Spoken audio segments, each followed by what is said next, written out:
हमने पिछली कक्षा में पुर्तगालियों के बारे में पढ़ा था। आज हम लोग चर्चा करेंगे डचों के बारे में कि डच जो है भारत में आए तो कब आए और इनका व्यापारिक जो संबंध था ये कब तक चला। इससे पहले थोड़ा हमारा जो पुर्तगालियों पर चर्चा हो रही थी, जिसमें से थोड़ा सा टॉपिक रह गया था कि पुर्तगाली जो भारत में आए तो पुर्तगालियों जब तक यहाँ रहे और पुर्तगालियों की ऐसी क्या क्या है जो पुर्तगालियों से हमने सीखा जाना या पुर्तगालियों से हमें मिला, पुर्तगालियों की क्या देन है और ये जब यहाँ से चले गए तो क्या कारण था, कैसे गए यहाँ से या इनके पतन का कारण क्या था, उस पर हम लोग चर्चा करेंगे। तो जैसा कि पुर्तगाली जब यहाँ से गए, जाने से पहले इनकी जो देन है तो जैसे समुद्री जहाज़ निर्माण कला और दिशा सूचक यंत्र इत्यादि चीज़ें हैं जो सर्वप्रथम पुर्तगालियों की ही देन रही है।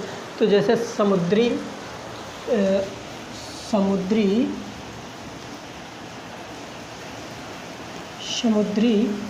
जहाज़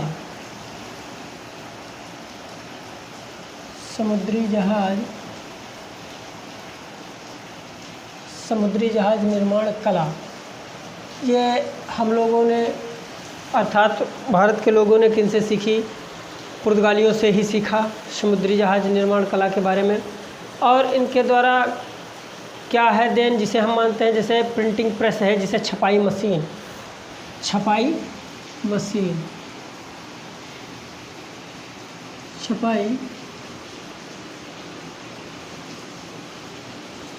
मशीन हो गई, प्रिंटिंग प्रेस हो गई और दिशा सूचक यंत्र जो है सर्वप्रथम इन्होंने भौगोलिक खोज और दिशा सूचक यंत्र की जो खोज थी वो पुर्तगाली कर चुके थे। तो दिशा सूचक यंत्र भी इन्होंने कर लिया था और इसके साथ साथ ये उन्नत किस्म के बीज भी ले आए थे।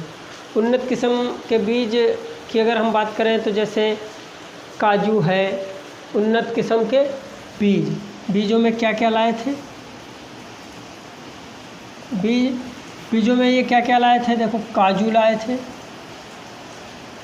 काजू हो गया तुम्हारा, बादाम हो गया, आलू हो गया, टमाटर हो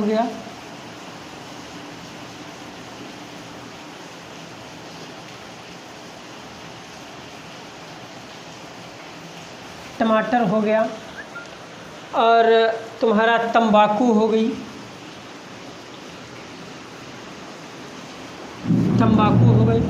और पुर्तगालियों के द्वारा जो तंबाकू की खेती है वह सर्वप्रथम पुर्तगालियों ने ही स्टार्ट की थी तंबाकू की खेती। और ये कहाँ पे तंबाकू की खेती की थी, तो इन्होंने बाबा बूदान की पहाड़ी पर तंबाकू की खेती सर्वप्रथम कहाँ की थी, बाबा बूदान की पहाड़ी पर।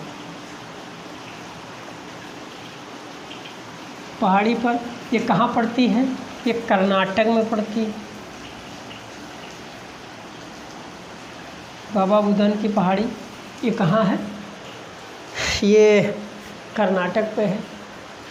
ये निम्नलिखित बातें हैं जो हम पुर्तगालियों की देन मानते हैं। और इसके बाद क्या है, इनके जो पतन का कारण है, वो पतन का कारण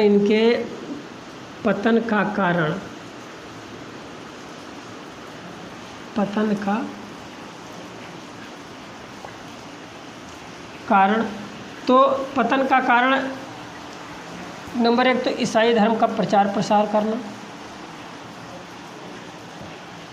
ईसाई धर्म का प्रचार प्रसार करना। ये जैसा कि हुगली नामक शहर जो ये बसाए थे, हमने बताया नील को किसने बसाया था, ये नीनो डी कुन्हा ने बसाया था।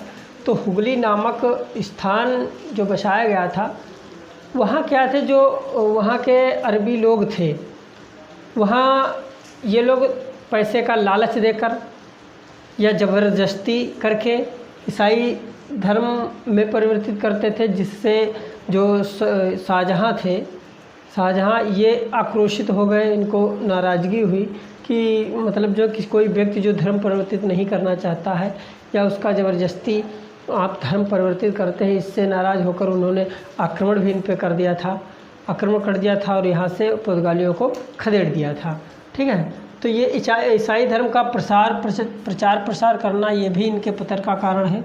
और दूसरा, इसके अलावा इनके पास जो है अंग्रेज़ एवं डचों की तुलना में अगर हम करें, अंग्रेज़ एवं डच की तुलना में इनकी जो नौसेना थी वो कमज़ोर थी। इनके पास जो नौसेना थी, सैनिक सेना, ये कमज़ोर थी इनकी अपेक्षा। अंग्रेज़ एवं डच की अपेक्षा इनकी नौसेना जो थी वो कमज़ोर थी। नंबर तीसरा पॉइंट क्या था? तीसरा ये था कि ये व्यापारिक संबंध भारत को छोड़कर ब्राज़ील से अपना लिए थे। व्यापारिक संबंध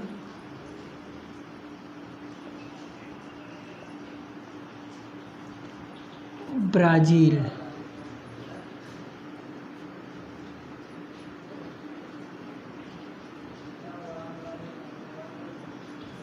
ब्राज़ील से जोड़ना, भारत के साथ जो व्यापारिक संबंध था इसको इन्होंने तोड़ दिया और क्या किया, ब्राज़ील के साथ जोड़ लिया।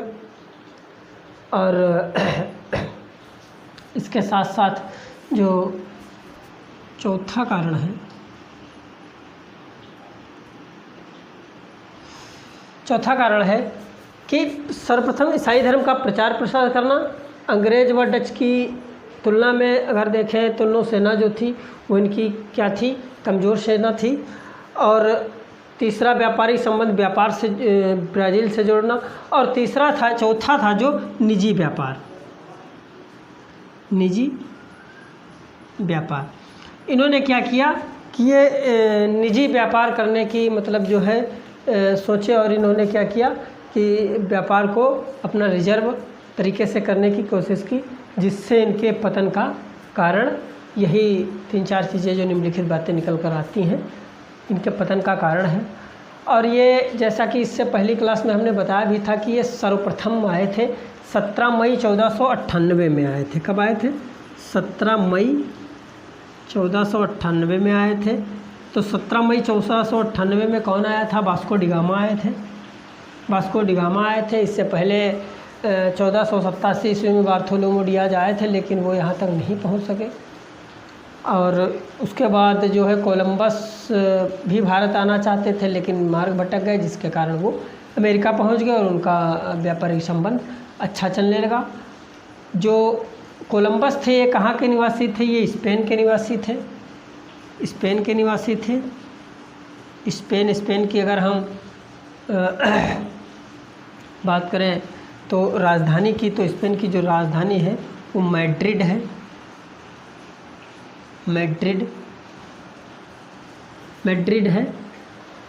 तो ये 17 मई 1498 में सर्वप्रथम आए थे और ये गए हैं 1961 ईस्वी में। 1961 ईस्वी में अंततः इनका जो कब्जा था वो गोवा, दमन एवं द्वीप पर रहा। तो 1498 ईस्वी में ये आए और जाने का क्रम इनके है 1961। तो लगभग अगर हम सही जोड़ पा रहे हैं तो लगभग 463 वर्ष तक इन्होंने भारत में जो है संबंध बनाए रखा, भारत में व्यापार किया। और उसके बाद में जब ये गए, ये इनके पतन का कारण हुआ। इसके बाद में जब डच, बात करें डच की, तो डच जब आए तो डच जो है सर्वप्रथम जो डचों का एक दल था, तो डच सर्वप्रथम इंडोनेशिया में आए थे। इनके एक जो प्रमुख थे वो कार्नेलियम हाउड मैन एक व्यक्ति थे, जिनके कहने पर ही दल के निर्माण, इन्होंने दल का निर्माण करके, और ये दल के जो है मुखिया थे, और ये सर्वप्रथम इंडोनेशिया में गए थे, सर्वप्रथम इंडोनेशिया में गए थे। और इंडोनेशिया जाने के पश्चात बाद में ही डच जो है भारत में आए। तो जब भारत में आए तो इन्होंने क्या किया कि सर्वप्रथम कंपनी का गठन किया, जिसका नाम East India Company of Netherland रखा, East India Company of Netherland रखा। और इन्होंने 17 व्यक्तियों का एक बोर्ड तैयार किया था, 17 व्यक्तियों का बोर्ड तैयार किया। और जो ये भारत या पूर्वी देशों में व्यापार करने की अनुमति मिली थी वो 21 वर्षों के लिए मिली थी, 21 वर्ष। ये हो गया तुम्हारा डच। तो डच जब आए तो इन्होंने क्या किया, ईस्ट इंडिया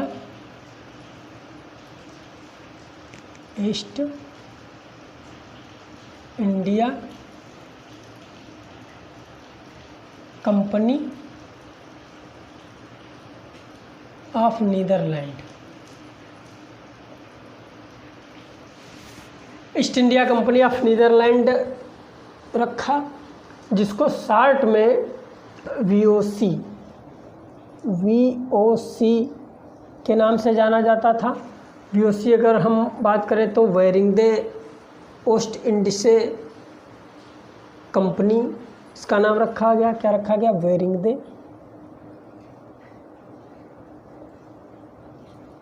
वेरिंगदे ओस्ट इंडिसे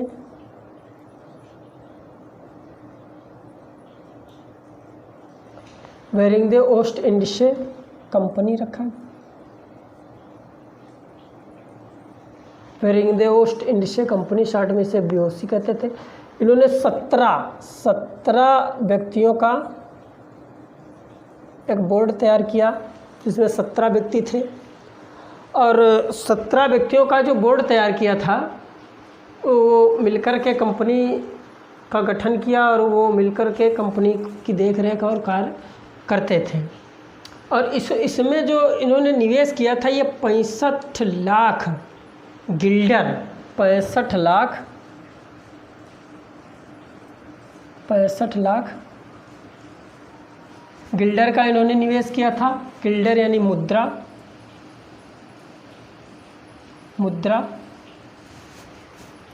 65 लाख गिल्डर का निवेश किया था। और इनको भारत एवं पूर्वी देशों में जो व्यापार करने की अनुमति मिली थी ये 21 वर्षों के लिए मिली थी। कितने वर्षों के लिए मिली थी? व्यापार की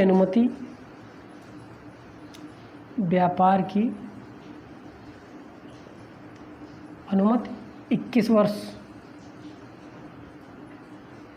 21 वर्ष तक मिली थी।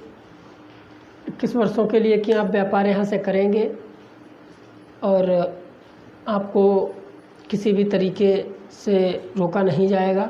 आप 21 वर्षों तक निरंतर व्यापार कर सकेंगे। और इसके साथ साथ क्या हुआ कि तुम्हारा जो डच थे, डचों ने पहला कारखाना मछलीपट्टम में खोला था सन 1605 ईस्वी में। और ये जो ईस्ट इंडिया कंपनी थी इसका जो निर्माण किया था इन्होंने तो 1602 ईस्वी में, 1602 ईस्वी में कंपनी का निर्माण किया था। और 1605 ईस्वी में इन्होंने पहला कारखाना मछलीपट्टम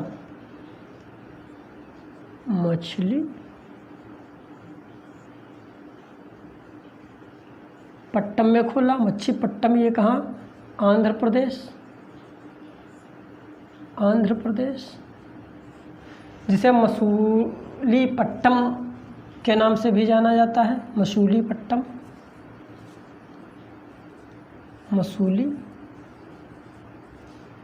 मसूलीपट्टम के नाम से जाना जाता है।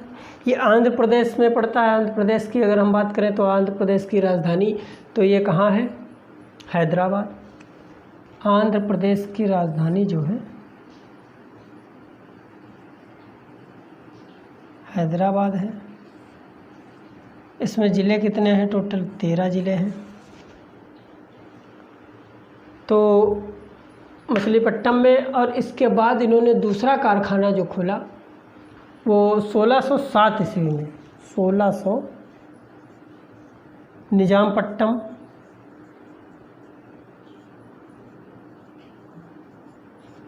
निजामपट्टम में खोला। पहला कारखाना मछलीपट्टम आंध्र प्रदेश, और दूसरा कारखाना इन्होंने 1607 ईस्वी में निजामपट्टम में खोला।